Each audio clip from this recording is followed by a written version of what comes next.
안녕하세요. 마이온부동산입니다. 자, 여러분들 만약에 양도소득세 신고해 보신 적 있으세요? 신고해 보신 적 있으시다고요? 그러면 어떻게 신고하시는지 혹시 기억나세요? 그렇죠. 자, 여러분들 한강수자의 오브센트나 혹은 김포북병 우미리 파크리브나 아니면 여타의 분양권을 만약에 선생님이 갖고 계시다가 그걸 만약에 파셨다고 하면은 반드시 2달 이내에 양도소득세 신고를 하셔야 되거든요. 그리고 그 양도소득세 신고를 하실 때 대부분 보시면은 이게 자주 하던 일이 아니지 않습니까? 그러다 보니까 어떻게 하는지에 대해서 잘 모르시더라고요. 그래서 오늘은 분양권 매도 시 양도소득세 신고하는 방법에 대해서 한번 간략하게 설명을 해드릴 건데요. 신고서를 작성하는 법을 정확히 말씀을 드릴게요. 신고서 작성하는 게 사실상 양도소득세 신고하는 거에 반이라고 보시면 될 것 같아요. 자, 화면 보시면서 저랑 같이 하나하나씩 짚어보도록 할게요. 자, 양도소득세 신고하시는 방법이라고 보면 양도소득세 신고 준비물을 보면 여기 많이 있잖아요. 다 필요 없고요. 여러분들 만약에 양도소득세 부동산에서 거래하고 나면은 아마 계약서 철을 주실 거예요. 계약서 파일을요. 거기 보면 매매계약서도 들어가 있을 거고, 그죠? 그 다음에 확인설명서도 들어가고, 거기 보면 영수증들이 들어가 있을 거예요. 중개수수료 영수증. 이왕이면 현금 영수증 끊어준 것들, 그죠? 그런 거 잘 보시면 되고, 분양권 같은 경우는 매도자가 분양권을 넘겼을 경우에는 분양계약서 사본도 받으실 겁니다. 거래신고 필증이나 기타 등등을. 그런 거를 그냥 하나 갖고 계신 걸 그대로 들고 세무서로 가시면 되시는데, 자, 여기서 한번 볼게요. 자, 보면 일단 세무서 가실 때 양도소득세 신고하실 때 신분증 필요하시고 매매계약서 그리고 취득 관련된 서류들이 있을 거예요. 취득 관련된 서류들 관련돼서는 뭐 취득세를 만약에 분양권 같은 경우는 취득세가 없지만 일반 주택 같은 경우는 취득세가 있잖아요. 그 취득세 같은 경우는 영수증이 어디 있냐라고 보면 등기권리증 있죠, 여러분들. 등기권리증에 보면 등기권리증도 있고 매매계약서도 있고 뭐 등기부 등본도 있고 막 그렇거든요. 근데 그 사이에 보면 취득세 납부했던 내역들도 다 같이 있을 겁니다. 그리고 그걸 그냥 취득세에 신고하시면 되세요. 자, 그리고 여러분들 필요경비 증빙 같은 거 있는데 제가 나중에 설명을 드릴 건데 필요경비라고 하면 내가 분양권을 취득했을 때 날 수 있는 필요경비라는 건 사실 하나밖에 없어요. 중개수수료밖에 없습니다. 자, 그리고 중개수수료. 만약에 취득세가 있으면 취득세 영수증인데 분양권은 없죠. 만약에 일반 주택 같은 경우는 이게 맞아요. 필요경비를 할 때 취득세 납부 영수증, 법무사 비용 증빙, 그리고 중개사가 납부했었던 취득하실 때 냈던 중개수수료 영수증도 있을 거고 매도하면서 발생된 영수증도 있을 거예요. 그걸 다 차곡차곡 그 계약서 철에 챙겨두시면 되세요. 그래서 준비물은 뭐가 필요하냐라고 하면 취득할 때 썼던 계약서 파일, 그리고 매도하시면서 챙겨놨었던 계약서 파일만 챙기시면 되는데 분양권은 어떻게 되냐? 분양계약서랑 매도하시면서 발생됐던 계약서 파일만 잘 챙기셔갖고 세무서로 가시면 될 것 같으세요. 괜찮죠, 여러분? 자, 그럼 다음 볼게요. 페이지요. 자, 세무서 방문 절차 뭐 있어요? 그냥 신고서 작성만 하시면 되세요. 그리고 신고서 작성하는 방법에 대해서 제가 설명을 드릴 거고 거기에는 양도금액, 취득가액, 필요경비 같은 거 다 하나씩 넣으시면 되고 중개수수료 있으면 중개수수료 영수증 첨부해갖고 넣으시면 되고 법무사 거 있으면 법무사 넣으시면 되는 거예요. 자, 그 여기서 하나의 팁을 더 드리자면 채권을 만약에 일반 주택 같은 경우 채권을 매입하셨던 매입 비용이 영수증이 있을 거예요. 은행 영수증. 그것도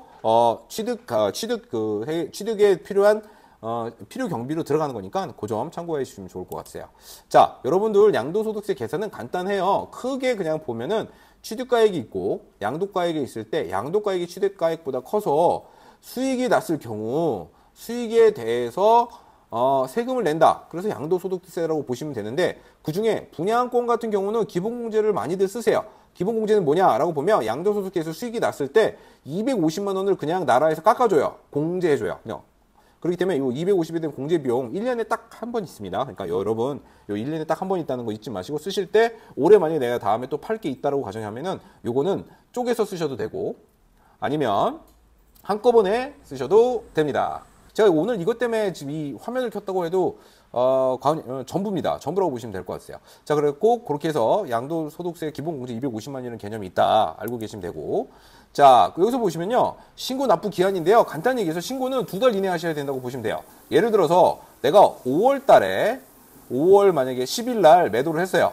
14일 날 합시다. 14일로. 한강수제 오브센터 명의변경일은 5월 14일입니다. 그래서 5월 14일 날 매도를 했어요. 그러면 언제까지 신고해야 되냐라고 보면 7월 31일까지라고 보시면 돼요. 양도한 날의 말일부터 2달이에요. 그러니까 5월 말일부터 7월 말 사이까지만 하시면 되세요. 그렇게 보시면 될 것 같은데 만약에 전자신고 홈택스에서 하시려는 분들은 홈택스 같은 경우는 5월 달에 신고된 거래량을 다 모아서 6월 10일 날 홈택스에 올라와요. 선생님께서 물건을 파신 거에 대한 정보가. 그럼 6월 10일 이후에 홈택스로도 신고가 가능합니다. 일단은 알려는 드리는데 일단은 신고서 작성을 하시는 거에 대해서 한번 쭉 보시고 만약에 시간이 되시면은 세무서 방문하셔서 그 신고서만 내시면 되세요. 그 부가적인 매매 계약하셨던 파일철 있죠? 그거 다 챙겨갖고 가셔서 거기서 이제 복사를 뜨실 거예요. 그래갖고 첨부자료로 들어가신다는 점 보시면 좋을 것 같으세요. 자, 이게 바로 양도소득세의 키포인트예요. 양도는 언제 한다? 매매한 이후에 양도소득세 신고는 2달 이내에 말일까지 하시면 된다라는 점이고, 전자신고도 가능하니까 홈택스에서 신고 가능한 거는 그 다음 달 10일부터 가능한 점 말씀을 드리고, 제가 가장 중요하게 얘기했던 거는 기본공제, 분양권 같은 경우는 기본공제가 기본적으로 들어간다는 점 알고 계시면은 인지하고 계시면 될 것 같아요.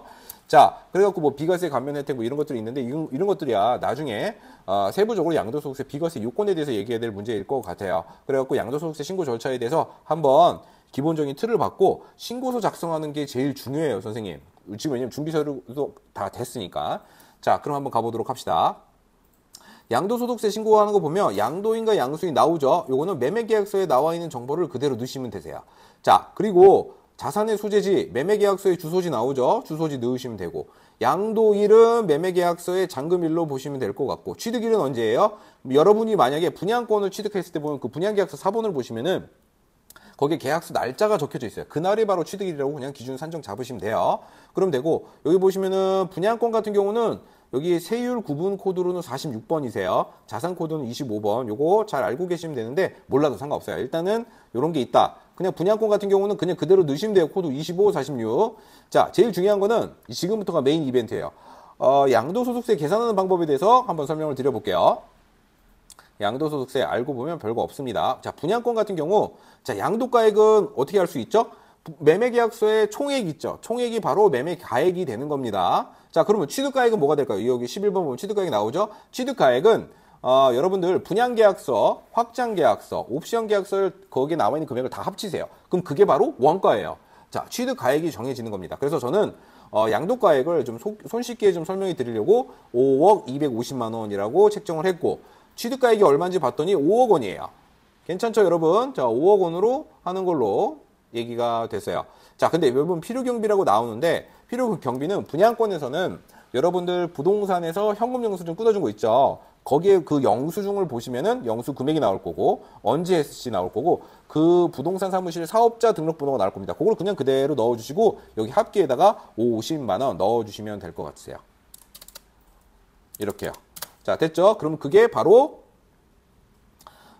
필요경비 12번 필요경비로 올라가는 겁니다. 그러면은 어떻게 되냐면 여기서 1번에서 2번을 빼고 또 이것도 빼는 거예요. 그러면은 양도 차익이 얼마 나오냐? 200만 원 나오죠. 200만 원. 그럼 양도 차익이 이게 내가 번 수익이구나 라고 보실 수 있고, 그 다음 보면 장기보유율 특별공제라고 있는데, 분양권은 오랫동안 보관을 할 경우라도 최대 3년에서 3년 6개월밖에 되질 않아요.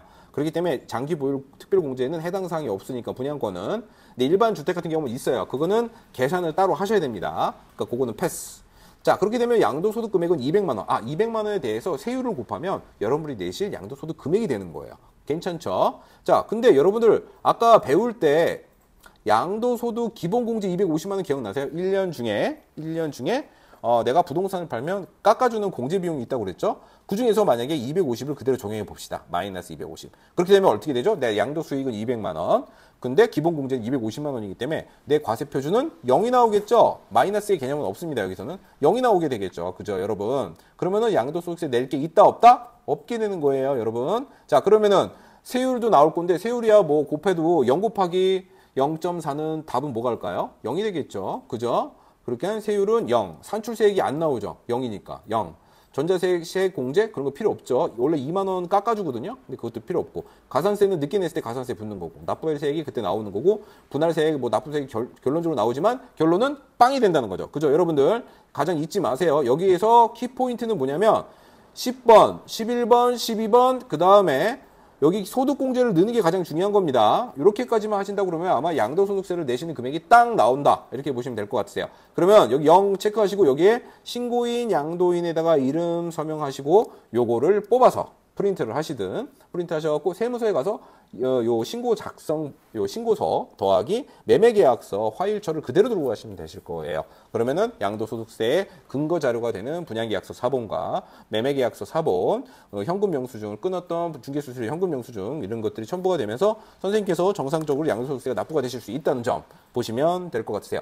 여러분들 양도소득세는 많이들 안 해보셨기 때문에 어색해서 어려운 거지, 안 해봐서 어려운 거지, 막상 해보면 별거 아니라는 점 알고 계시면 좋을 것 같으세요. 그래서 분양권 같은 경우 만약에 내가 장기 보유 특별공제를 많이 적용하신다 그러면 아마도 계산하기 어려우실 거니까 그때는 전문 세무사를 이용하시는 걸 추천을 드리고요. 일단 이렇게 양도가액과 취득가액이 이렇게 낮은 분양가 같은 경우, 분양권 같은 거를 매도하셨을 경우에는 저와 같이 그대로 따라 하신다고 하시면은 아주 손쉽게 이용을 하실 양도소득세를 신고하실 수 있을 것 같습니다. 여러분. 자, 오늘은 양도소득세 신고하는 방법에 대해서 말씀을 드렸습니다. 한강수자의 오브센트와 그리고 김포북병 오므린 파크리브, 김포에서 만약에 여러분들 이 영상을 보고 계신다고 하고 수자인에 대한 분양권, 우민에 대한 분양권을 매도하시려는데 어떻게 해야 되는지 모르시는 분들한테 다소간의 도움이 되셨으면 좋겠고요. 또 일반 분양권을 갖고 계시면서 양도하셨을 때 양도소득세 내는 방법에 대해서 모르셨던 분들한테도 많은 도움이 되셨길 바라면서 오늘 영상 마치도록 하겠습니다. 여러분들 궁금하신 내용 있으면 전화 주시거나 댓글 달아주시면 친절히 설명해 드리도록 하겠습니다. 감사합니다.